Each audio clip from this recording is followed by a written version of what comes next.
Is Pretty in Pink the worst movie ever made?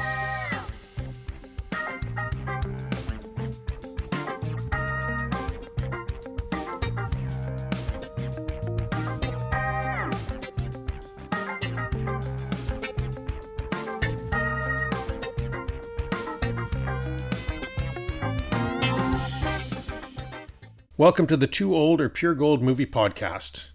This is a special Valentine's Day episode, and we're discussing the 1986 dramedy romance movie Pretty in Pink. The format of our podcast: two Gen Xers rewatch beloved movies from our youth to find out, are they really as good as we remember?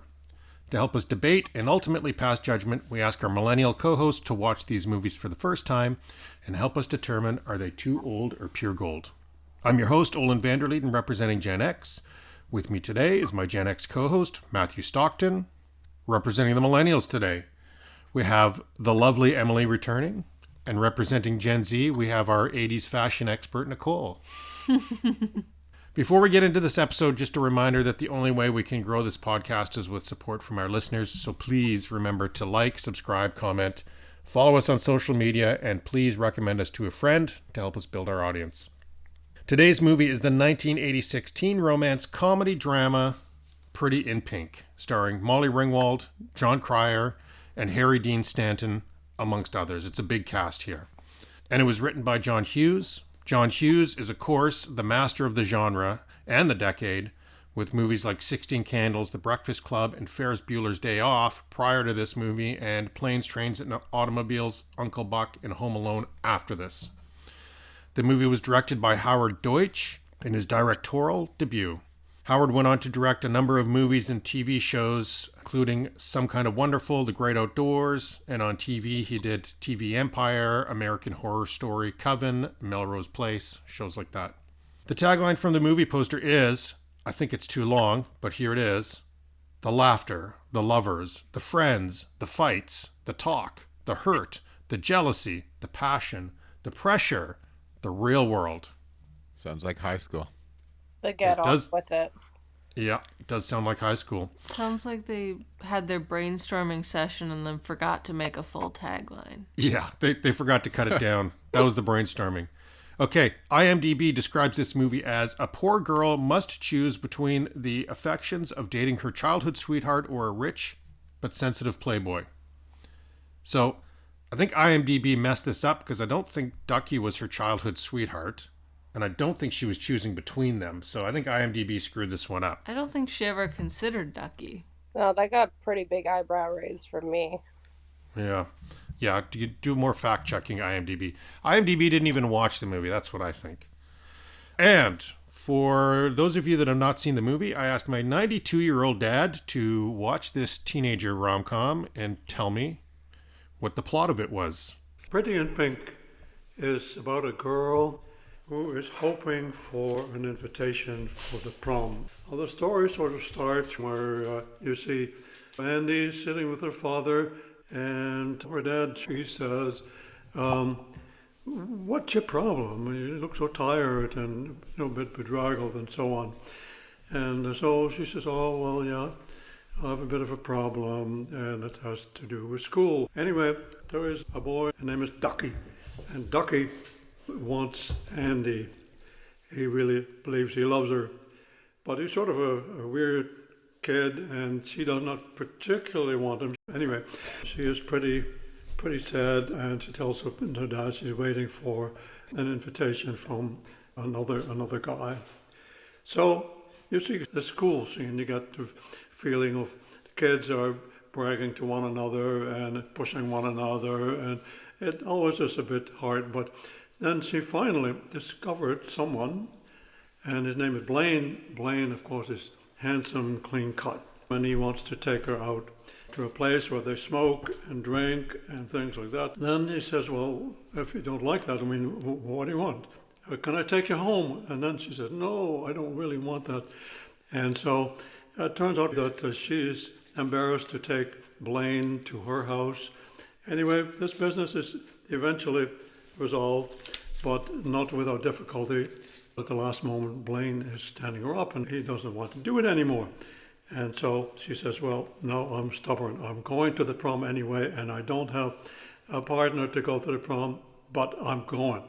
And then, of course, she sees Duckie, and Duckie is good enough. He's also alone. Duckie says, okay, come and sit with me. And then Blane comes in, and it turns out that they still have an eye for one another, and it all works out well. It's always nice to hear my 92-year-old dad relate to teenage angst in high school life. I think some things are timeless. I know. I just can't imagine everything that went on in this movie in my dad's high school, but that's for another podcast. So let's hear. What did you guys think of this movie? First reaction. I liked it. I found it a very hopeful movie. Not without being problematic, but overall just sweet, endearing, hopeful. Nicole? It had a lot of cute and sweet moments, but overall I thought it was a little mediocre. It was like, I liked it, but it was not fantastic. Matthew, I think you love this movie. What did you think? I think it holds up quite well. Of course, like the fashion and music choices date the movie, but otherwise, it really is a commentary about how class informs and dictates many aspects of people's lives, and I think that is relevant today. I actually forgot that it was about sort of class. I did too. I haven't seen this movie since it came out, and completely forgot that part. So I think it's quite timeless in a lot of ways, and at the time as well, I think it was so well. It so captured that time in terms of fashion and music and everything else that it was just really cool at the time, right? And so looking back, for me, it's that how it looks and sounds is nostalgic, which adds to it for me. Yeah, I like the way you described it. I had for me that it was kind of a nothing, that there's parts I liked and a few parts I hated, but overall I wasn't sure it lived up to the reputation. But the way you describe it, Matthew, is very good. It does really capture the time, and I think it's interesting to have that window into what things were like at the time. Although I want to say at the top, I love this song, the Psychedelic Furs song, Pretty in Pink. Well, when we get to the discussion, we'll talk about how that relates to the movie. But I do really love the song, so that helps it for me. It's always playing in my head while I'm watching this. And there's actually a few really good actors, and kind of fun to see them early in their career, and these early roles. So I like that part too. For the record, Kim watched it with us, and I note that she says this might be the worst movie I've ever seen. So it did not resonate with her. Ooh. Wow. No, she Googled when we were getting close to the end of the movie, she Googled, is Pretty in Pink the worst movie ever made? Definitely not. Definitely not the worst. I think Kim is not a rom-com kind of person, and yeah, I'm not sure her high school life was anything like this. I'm not sure mine was. I mean, that's a good first question. Is this an accurate depiction of high school for anybody here? It kind of was for me. Okay. Because I was the group of kids that sort of made our own fashion and were like the freaks, and you were the Duckie, and didn't have as much money, right? Yeah. Yeah. So it was kind of reminiscent of high school. Emily, what do you think? It's funny now teaching high school, like what I see as a teacher. I would say it wasn't necessarily as to my high school experience. Like the bullying was never quite so overt. You would see it once in a while like that, but not huge amounts. However, I would say now as a teacher, the school I'm at, I do see a little bit of the classism in play. Not with every grade, not with every friend group, but I do see it. And I think for the first time, I'm actually seeing kids where it's not the same covert bullying that I had growing up. I'm actually seeing it not in every grade, but there's one of the grades I teach in particular where it actually is pretty overt and some of the things they say are fairly shocking. Nicole, what do you think? You're the closest to high school of any of us. Yeah, I mean, it's similar. It was maybe a bit. I mean, it's different because my school was in like a good neighborhood where we didn't get a lot of kids from more like poor neighborhoods. It was more like everyone in my school either paid a lot to be there to like jump districts, or they were living in the neighborhood and were well off. So it was like there wasn't a lot of bullying people for being poor. Well, you probably actually lived in or experienced a school where they did have that rich and that poor. I was going to say my high school experience. First of all, I went to a small high school. I think my grad class was like 80 people, something like that. But I don't remember a huge gap like rich kids and poor kids. I felt like maybe everybody was poor. I don't know. That's sort of how I felt. But yeah, this doesn't really feel like my high school. I don't think anybody cared about prom. Prom wasn't even a thing at my high school. Like we had dances, but there's no prom. I don't even really know what prom is. That's because prom's American. We have just grad. We have the grad dance. We had prom. We had prom. Really? I've never met a Canadian who had prom. Funnily enough, you've got maybe another it's more person. an Ontario thing. Well, no, Might be. even in BC, I had grad banquet, which was our version of prom, but it was very similar. And right now, the high school I'm currently at, they have prom. They have prom in Gibson's. They have prom in Seashell. So it might just depend on the school. Well, we had grad banquet and we had our own dances, but none of them were ever called prom. It's like its own thing. I did a few proms. I went to mine with a friend, Carol Wolf. I wore a tuxedo, and then I went to. Oh, I'd love to see you in a tuxedo. I went to a friend's prom in their high school, which is the bigger city high school, and I went with the male hot German exchange student. Nice. Way to go. Nice. I never got a prom or a grad or anything like that. Well, actually, my grad dance, they actually assigned you who you were going with. I have no idea why. But anyhow, I probably did better that way. Where did you go to military school or something? I went to some weird school on the island. Assigning your date.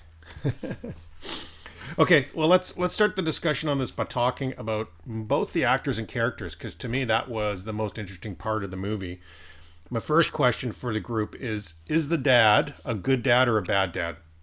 I think he's a dad that is in a lot of pain emotionally.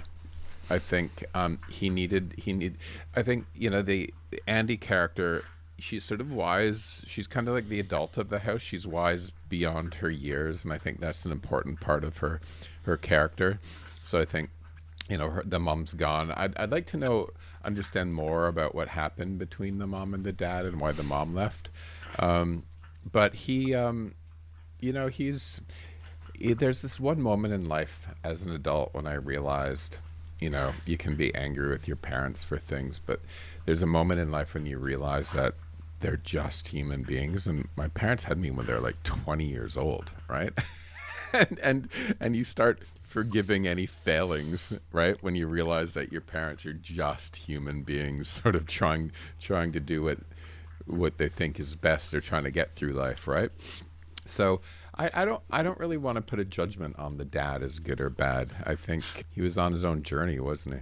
Well, I just found him to be a very human character, and really setting up for that kind of early start of can people change, where it kind of puts that hope on him and then sees him fall short of it, and then kind of sees these moments of like he's a character who you're rooting for the entire way through. And I think that it really does set it up for rooting for people to change and for people to grow and to be optimistic and have that faith in humanity, and that I thought was very present all throughout. So I thought that the dad being so flawed and so in pain, but still very clearly loving his daughter and caring for her as best he could, I thought his character was beautifully written. I completely agree. But I also think all you need to be a good parent is to try your best and to fully love your children. So I think he was good. Why are you looking at me when you say that? He was so supportive and he loved her so much and he tried so hard to make her happy. He bought her a prom dress in her favorite color and he was willing to talk about boys with her, and he wasn't just like listening and being like, "Oh, yeah." He was like enthusiastic about the conversations. Yeah. He was so supportive and loving. And I think it's interesting. I think, sometimes having a flawed parent like that actually creates a strong kid, Yep. right? Like my father was deeply flawed as a father, but I think a lot of my strength and my oomph to try to do well in life came from the bad example. You know what I mean? Yeah, for sure. I mean, there's a saying that, soft times make tough children, and Tough times make tough children. something like that. I don't know the expression. Okay, I don't either, so I will scratch that part. Anyhow, Just trying to make that Matthew and new Emily, you guys sentence on here. have described it beautifully. I do think, just as we all were sort of, I think, a little lukewarm on the movie overall, it's the strong characters that make this movie. I want to point out two of the smaller characters that I absolutely loved. One is Andrew Dice Clay as the bouncer, young Andrew Dice Clay. And they call him Dice in the movie. I loved it, and he was so sweet to Duckie too. Yeah, yeah. So that was a good character. And then I think we'll talk about her a lot, but the Annie Potts character, Iona. Iona was a fashion icon. Everybody wanted to be as cool as Iona in the 80s. She was so cool. And you know what? Just totally, like, they bring it up right away with Molly Ringwald making her own clothes. So it sets it up with knowing that the clothes are going to be so symbolic and so key with these big ideas and the idea of transformation versus like fitting in versus being who you are and embracing who you are. And you see it so much with Iona and with her clothing. Amazing. And she's just so positive. I love the positive characters, and she was just so positive. She was such a good friend and such a good mother figure to, a kid who didn't really have that. Yeah. I mean, this movie, it comes from a long line of sort of, I call them shop girl movies, right? So where you have like a working class roots with dreams and aspirations and sort of creative individuality, and I think Hughes took a lot of that and made it very contemporary at the time. Another thing about the Iona character that I really liked was her criteria for a partner. When she found that guy she liked, she said, he's nice, he's employed, he's heterosexual. Nothing about rich or poor, nothing about good looking or ugly. I love that criteria. That is so sweet. Yeah, pretty good. Yeah, you all need to have our criteria. What did you want to say, Nicole, before I move on to the next character? Probably my favorite thing about this movie that I really loved was the strong sense of found family that it portrayed. Yes. They really had quite an emphasis on, the found family, and I love that. Yeah, the idea that, when your family is broken, that there's other people that will step in. I love that part. And it's really good. Okay, Yeah, so and it wasn't. It's interesting. Like, if you watch this without understanding any of the depth, it's like, oh, she doesn't want to go to the prom. She goes to the prom, but the prom was a metaphor, right? The prom was symbolizing a struggle of somebody to fit into a world where she didn't think she belonged, right?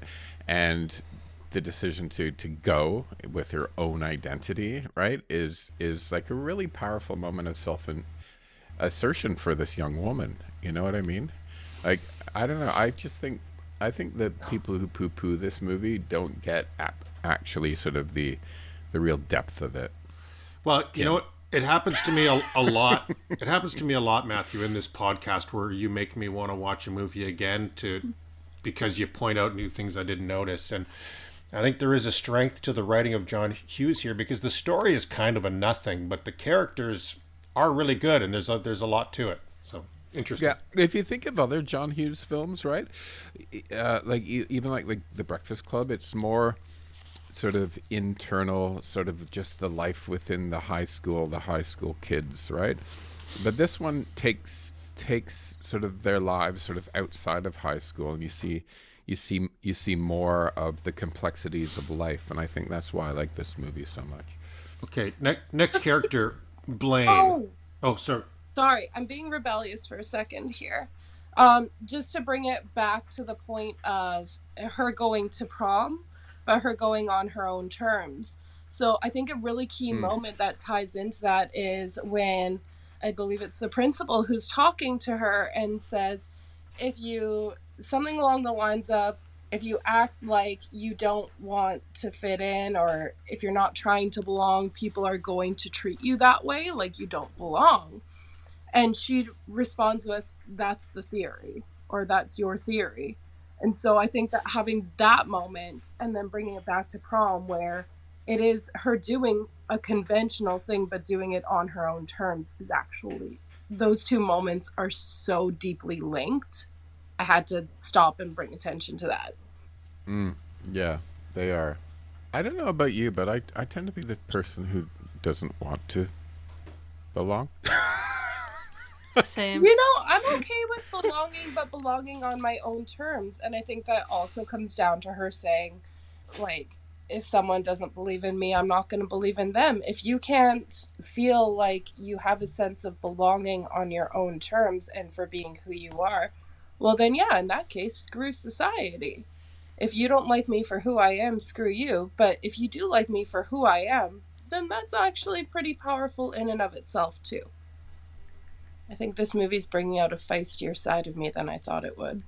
I think one of the reasons why this movie resonated with me, like, I was a sort of a goth punk kid in a farming community, and if I walked into and there's a couple thousand people at my high school, and we actually had to have like 2 rounds of lunchtime because the cafeteria wouldn't hold everyone.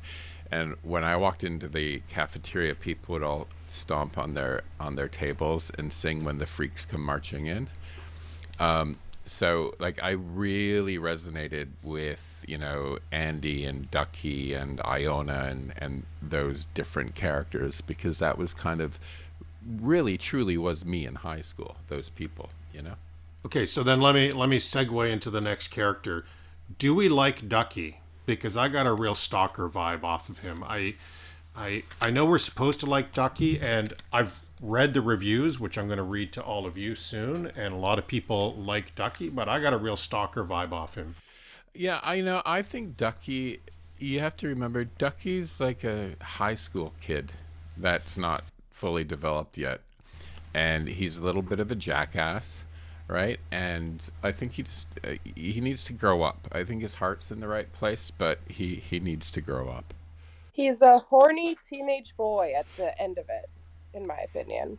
That's kind of how he's written, and I don't know, I think to something kind of like Romeo and Juliet, where Romeo starts the play off with being so in love with Rosalind, but then as soon as Juliet comes along, it's just like, oh, Juliet, I love you. I think that he's saying he's in love with Andy because she's the only girl who's actually giving him the time of day. He doesn't know what love is. He's making comments to other girls of, oh, if one of you wants to get pregnant soon, I'll help you out. Like, something along those lines. And it's just, he's so cringe, but he's such a horny teenage boy who is kind of at the point of saying screw society, while also I think part of him really wants to fit in. I think Duckie just hasn't realized he's gay yet. Yeah. So let me just jump in there with a little piece of trivia, Matthew, is that Molly Ringwald has stated in later interviews that they did indeed intend for that character to be gay, but there was 2 endings to this movie. They filmed the first ending where Andy ended up with Duckie and the audiences hated it. So they did a complete reshoot to change the ending. And yeah, they did sort of, or they at least say they portrayed him as leaning gay. I'm conflicted on his character because I really liked a lot of the moments and I thought they were funny, but also almost every single one of my bad points for this movie starts with the word Duckie. So I don't know how I feel. Yeah. Okay, one more character I want to ask you about, because I'm interested in your thoughts, is Blane. Do we like Blane or not? He seemed like a very sort of positive guy. He seemed pretty good, but I'm not quite sure. Do we like Blane for Andy? Blane was a wet dish rag. I found him quite boring.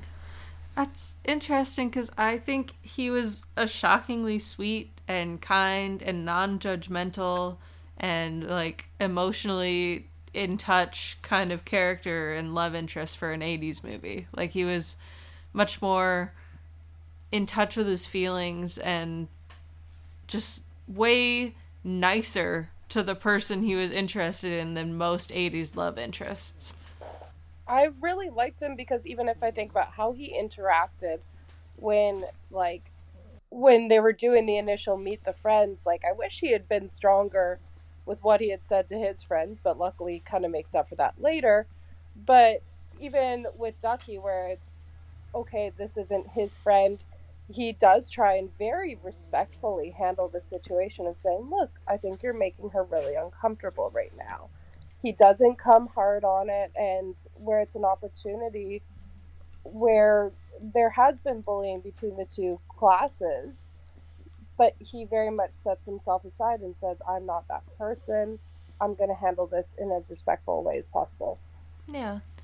He was very soft overall. Like he probably should have stood up for her more and maybe stood up against his friends, but also he was just so soft. Like he was in touch with his feelings and not afraid to cry, and he was just kind and soft is the only way I can describe it. One thing I do know about high school is that those pressures are definitely there, with what your friends think and all of that. But I think one mistake he made in this movie was taking Andy to that rich kid's party.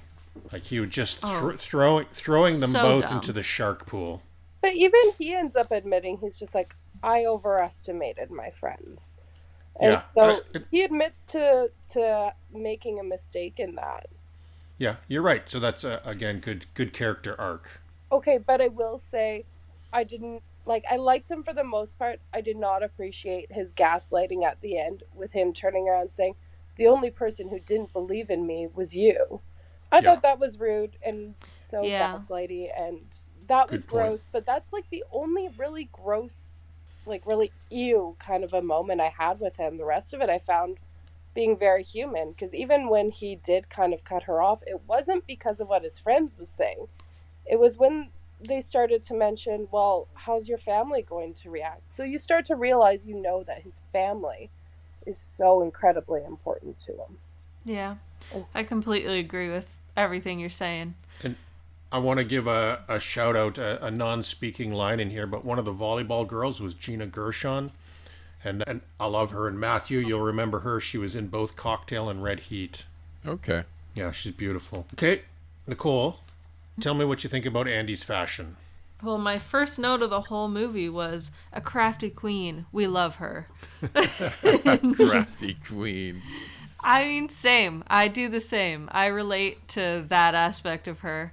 I loved some of her fashion. I hated some of her fashion. The dress at the end was hideous. But I liked that she was kind of outside of the box and eclectic, because I relate to that a lot. That just seems so important for who her character was, where she just seemed like she was, even in the moments where she said she was feeling insecure, she was acknowledging it, she still seemed pretty solid in who she was. Yeah. Okay, Matthew, how did you like Duckie's look? Duckie, that was a very specific look of the 80s, actually, right? The little, buttoned up shirt and the little, I can't remember, the stringy thing and skinny ties and stuff like that. Little bolo tie. Yeah, tiny little bit of touch of rockabilly in there, I think, as well, right? Yeah, and it's funny, because Molly Ringwald's dress, I can remember, when that movie came out, she looked awesome, right? Now, that dress doesn't age as well. But at the time, that was like, wow, she looks really good. And at this time, I was like, that's kind of a fucking ugly dress. Well, Ugly dress. I love know? Duckie's fashion. Yeah. I thought it was more consistent than Yeah, Andy's. yeah. Duckie and Iona had the best fashion, the two of them. Yeah. I loved Iona's fashion. I want to be her. She was awesome. Yeah, she was a great person. I loved her She was too. really cool. Don't- I want to be her. But Don't if you- there's any lesbians out there that dress like Duckie, I'm into that. So call me. Don't you Call think me. that? See, I think Annie Potts, like after this, she did Designing Women, and I think Designing Women was so beneath Annie Potts. Like when you see her in a role like this, you see how great she is. Well, she's also in Ghostbusters, and she's great there. Yeah, she's great there. Designing Women was maybe it was just a paycheck for a while, but she shouldn't have been in that show. Okay, do you guys want to roll into best parts? I got a couple to run by you. Okay, Yeah. I will start. My first one, record stores. Nicole, I don't think you have ever really experienced it. Oh, I have. Yeah, the feeling of going into the store and you can't just summon up the music you want instantly. You browse through the album covers, you pick them up, flip them around, look at them, choose it, go home, listen to it. It's so fun. I've been in my fair share of record stores, and I always think they're cool, but I never buy records because I don't have a record player. Yeah, we'll fix that. But most of my friends do. We used So to I hang go to out at record we used to hang out at record stores. Yeah, absolutely. You'd sit there and you'd talk music, and the person working behind the counter, you'd talk music, and then they'd go grab one of the records and play it, and you'd listen to it. That's cool, and kind of like sampling them, and you just hang out there, and yeah, record stores were sort of kind of like a center of socialization as well. I loved that setting. Then I had found family, Nicole. I love that concept in this that they really built up. I think, I wish more people would do that. I had dudes who wear sports coats to school. In particular, Steph in all white. I mean, that was a bold choice. I loved it. Did you notice that with that outfit that he was also wearing ladies' flats with no socks? I did not notice that. What? Ladies, I did not catch that. I did notice that. I thought it was pretty funny. And my last best part was when Andy was making the dress, the sketch that she made that Just was her the box. It was 4 lines. Two parallel lines and then 2 little lines like a roof. And that was the sketch she built it from. Yep. I was quite offended on her dad's behalf that she pretty much didn't use his dress at all. She just cut up her friend's dress, which I hope she got permission to do because she loved her prom dress so much. But she just cut up her friend's dress and didn't use her dad's dress. I had that on worst parts. Borrowing someone's treasured prom dress and cutting it to shreds. Can I borrow your most prized possession for a few days? No, you cannot. Any other best parts you want to call out before I ask for worst? I kind of liked sort of Iona's pep talks with Andy. I really like those scenes, and I also really like, it's kind of best line as well, but when Duckie roasts Blane's name. Oh, yeah. That scene. Blaine? That's not a name. That's a major appliance. Yeah, that was good. That was improv, by the way. Really? Oh my That's God. interesting. Okay. I really liked the scene where Blane asks Andy to go upstairs and she's like, I don't want to do anything. And he's like, all right, my hands will stay in my pockets the whole time. And then he's like picking up snacks and drinks with his mouth and his elbows and trying to make conversation with her on the way up the stairs while holding snacks in his mouth. That was It good. was pretty cute. It was so sweet. I also liked at the end with Duckie basically saying, "You're ruining this romantic moment for me." Like, go to him. I actually thought that was such a nice turnaround in Duckie. It was sweet. It shows that deep down he was just a supportive friend and he really did care about her. He's just a horny teenage boy. That's all. Ooh, another good part, staple gun as a weapon. Right. Oh, yeah, when he almost takes it, he's like, you almost hit my eye. And she's like, by an inch or something. Yeah. Half an inch. No, that was cool. And also I loved everything pink in this movie. I loved Yes. that. Because I think especially in that time, it was still like, oh, pink, girly, and all that. I just loved that everything was pink. You like pink. But even down to like her wearing pearls at the party and then them making a comment about this isn't a dinner party. And it's just like pearls, generally speaking, like represent this elevation. And I don't know. There was just something really kind of neat about that moment in my brain. Okay. How about I lead off the worst parts? Mm-hmm. I think worst part is a mom that abandons her daughter. Oh, yeah. And I know the dad was in pain, but I didn't really like when he was making excuses for her. He kept calling his wife loving. He said she was loving, but she just couldn't hack it. That doesn't seem to add up for He me. was just oblivious. He wanted so badly for her to be the perfect wife and mom, but she just couldn't. I wonder what was going on with her from a mental health standpoint too.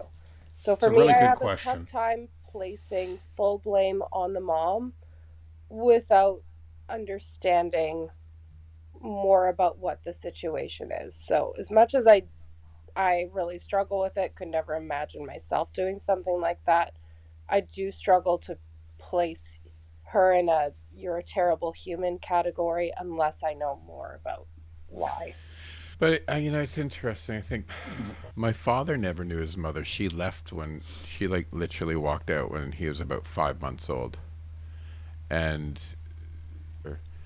the same or less or different, but that you know, mom leaving Yeah. is a difficult thing, and I think that's going to affect you for the rest of your life. I don't know why it feels more shocking and more damaging when it's a mom instead of a dad. And maybe I shouldn't think that way, but it's just sort of No, in my brain, it's kind of a bias, right? Like I think, okay, dad left, big surprise, but mom left. I'm like, wow. yeah, it is always more surprising when a mom leaves. Yeah, I think for me that's part of the reason why I'm not willing to paint it with just a quick paintbrush, because I'm just like I really want to know what were the circumstances that led up to her leaving. Well, maybe we can have a drama prequel. Yeah. That would make an interesting prequel. Okay, only other thing I had on worst parts was Andrew McCarthy's wig in the last scene. And the trivia behind that, I already told you they had to reshoot the ending, and he had already gone on and taken another role where he basically shaved his head. But that they could have spent a few more dollars on his wig, I think. They were out of budget. Most of my bad parts were Duckie related. I also they used the F slur at one point. Didn't love that. I didn't think they had enough of the actual love story and the like relationship for it to be classed as a romance movie, which it is. And one thing I hated is that Iona changed herself for a man at the end. I found it interesting because with Molly Ringwald turning around and saying, "Why won't you go out with me?" And she says, "I have standards."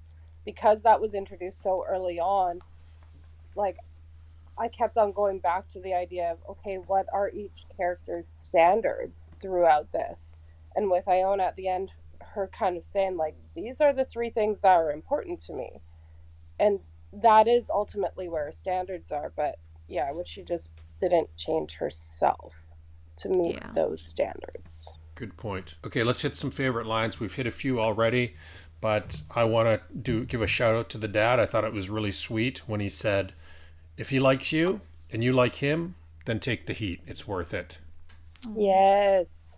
My favorite line. It's a few lines. Okay. I hope they shrivel up and fall off. And then, what was that? I said I hope they shrivel up and fall off. I liked her attitude, that girl. I love that she doubled and then tripled down on her insult when she was questioned about it. You hope what shrivels up and falls off? Her breasts. I liked this exchange with Iona and Duckie. You know what an older woman does for me? Change your diapers?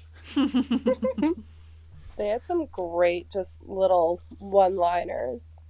Even down to like, I don't know, a little bit of a classic of every time you go to the John, you lose brain cells. I missed that one. That's good. I liked when Duckie was almost in a fight and he said, "How about that stock market, huh?" Actually, I thought that was a pretty good scene. Duckie taking on the rich kid. That was very brave of him. Because you knew he was going to get killed. I like that he was always fully himself and he never backed down when people were rude to him, even though he knew he was going to get beaten up for it. He was very confident, which I admire. Okay, well, why don't we find out how this movie did? Do you guys think it was successful? Yeah. I think it was very successful because everyone always talks about how much it's a classic. Everyone knows about it. So according to Box Office Mojo Worldwide, Pretty in Pink was the 22nd highest earning movie at the box office in 1986. But 86 was a huge year. Top Gun was the leader at the box office in this year, and Pretty in Pink was beat by movies like Aliens, Cobra, and another Hughes movie, Ferris Bueller's Day Off. So good. But Pretty in Pink did beat plenty of films this year, including The Fly, and a bunch of Too Old or Pure Gold favorites, Running Scared, Soul Man, and Gung Ho. Out of Africa was the Oscar winner this year, and I honestly would rather watch any of these movies than Out of Africa. The budget for this movie was $9 million. That sounds about right. What do you guys think it did at the box office? 25 million. Okay, mine was going to be 30. I was going to go 21. Nicole, you're closest. $40 million. Pretty good. So it did a 4X. That's respectable. You know, in the 80s, we did not have these billion-dollar movies that I think if you did 4 times, people were happy. So the question is, did critics like this and did audience like this movie? Who wants to go first? Critics and audience Rotten Tomatoes score out of 100. I'm saying audience at 76, critics at 72. Okay. I think 78, and I don't know what I think the audience thought of it. Because I think audiences now wouldn't love it, but I think audiences then did, so I'm conflicted. Maybe like a 65. Okay. I think today's weighed in too much. Matthew, our Rotten Tomatoes champion, what do you think critics and audience thought? Audience would have been quite high, and I think it remains quite high. It'd probably be about 83. And can I do half points? You always do whatever you like, so... And I don't know. I think critics would have been pretty high, 72.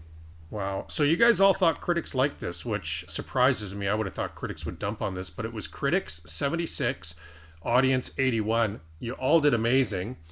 Matthew, you win again with a 6. A 6 is a remarkable score. And Emily, yours is really good with a 9. Ooh. And Nicole, you had a 19. Also a great score. Just there were better scores. I mean, I think this is just such a culturally big movie that I don't think you could have low scores on it. I was going to say somewhere in the 80s for the audience, but I thought that people of today would have weighed in more and not liked it as much.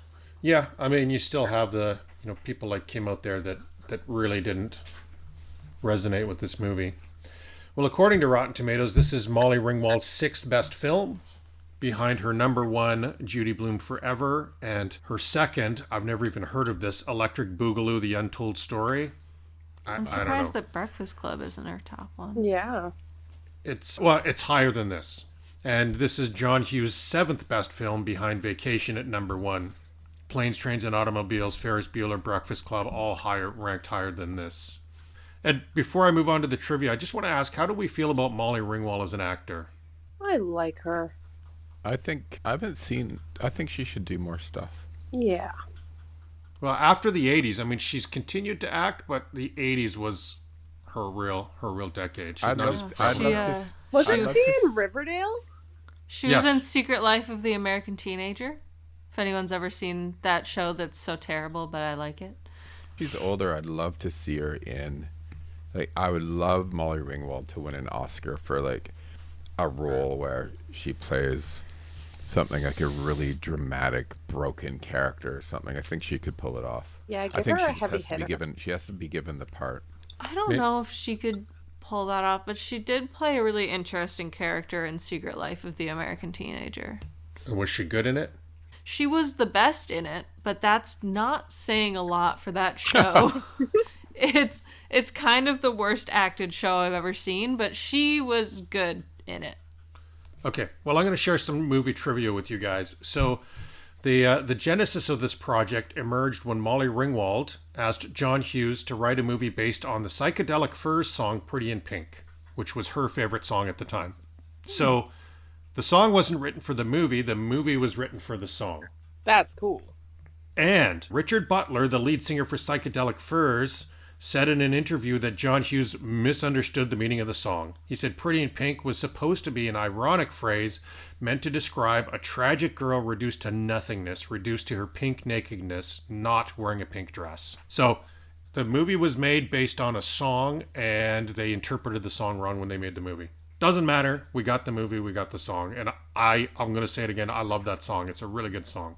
Well, and as soon as you put your art out there, you have to understand it's going to be open to various interpretations. Yeah. You can't expect everybody to take a song exactly as you meant it. Same thing Great with point. any art piece. So Great I point. think he should kind of get out of his own ass on that. Good, solid point. This is Molly Ringwald's favorite amongst her own films. She said Breakfast Club, the script was stronger, but she likes this movie best. We said this. They tested the idea of her ending up with Duckie with the audiences, and they hated it. They wanted her to marry the rich guy. It's really interesting. I had no idea that. Like, I was getting, despite all of this bravado with women, I was getting total gay vibes from Duckie through the entire film. Yeah, the other thing in the trivia too is that John Cryer, apparently nobody liked him on set, so I think that kind of added to his convincing role. Okay, a few casting trivia pieces for you. So for the role of Andy, here's the people that were considered for the role: Tatum O'Neal, Lori Loughlin, Jodie Foster, Justine Bateman, Diane Lang, Sarah Jessica Parker, Brooke Shields, and Jennifer Beals. All of them were considered for Andy. I don't think any of those girls give the same, like, outcast vibe. Diane Lane, definitely not an outcast vibe. I think Some of these other people could have pulled it off. But that's so weird if Molly Ringwald was the one who asked John Hughes to write it. Yeah. It would be very odd. Like, I can't imagine that any of them were seriously considered. Yeah, good point. Charlie Sheen auditioned for the role of Blane. Apparently, Spader was offered the role of Blane, and he said, no, I'd rather play the evil kid. Really? That's fascinating, because one of my best parts was how good he was at playing, like, a high school dick. We didn't talk about Spader much, but Spader, what a great job acting like a dick. So good at it. Yeah, Yeah. he crushed. He was convincing. Robert Downey Jr. was considered for Duckie, and I can actually see that. Robert Downey Jr. in those days had a similar vibe, I thought. If it was Robert Downey Jr. who would have gotten it, I might have rooted for Andy to end up with Duckie. Yeah. Yeah, the actor who played Duckie just gave, like, an unlikable vibe. Like, Yeah. I felt like I wouldn't want to be around him. No, he's too, like, cringy and desperate and thirsty and just stalkery. No. And Anthony Michael Hall was offered the role of Duckie, but he turned it down. He was like, come on, how many times am I going to play this role? Okay. Did you know that Andrew McCarthy became a very good travel writer? I didn't know that. He actually won Travel Writer of the Year. I kind of like him as an actor and as a character. He always plays sort of, pretty nice, warm sort of characters. Okay, woke or joke, did you guys find anything problematic in this? Just the F slur. Yeah, that was grating. And I trying to remember that, that was not a moment where they were trying to paint them in any kind of a positive light. In fact, I would say that was them at their worst. But still, I think you could have gotten there without using that. I think it was what was said in high school at the time. Yeah, so I agree. The word is jarring when we see it in a movie today, but the word was around a lot in those days. I was called it like literally almost every day in high school. I still hear it sometimes in the hall, and when I do, it's stop the kid immediately. And I'm just like, you can say fuck around me, and I'm probably not going to say much, but you say that, and like you're going to be at an earful. There's a general public poster on the wall of the record store, but it's the general public isn't on the actual soundtrack. Interesting. Do you remember their song Tenderness? Yeah. Tenderness. Yeah, I totally remember it. Okay, reviews. So however you guys felt about the movie, I promise you there's others who liked it more or less than you.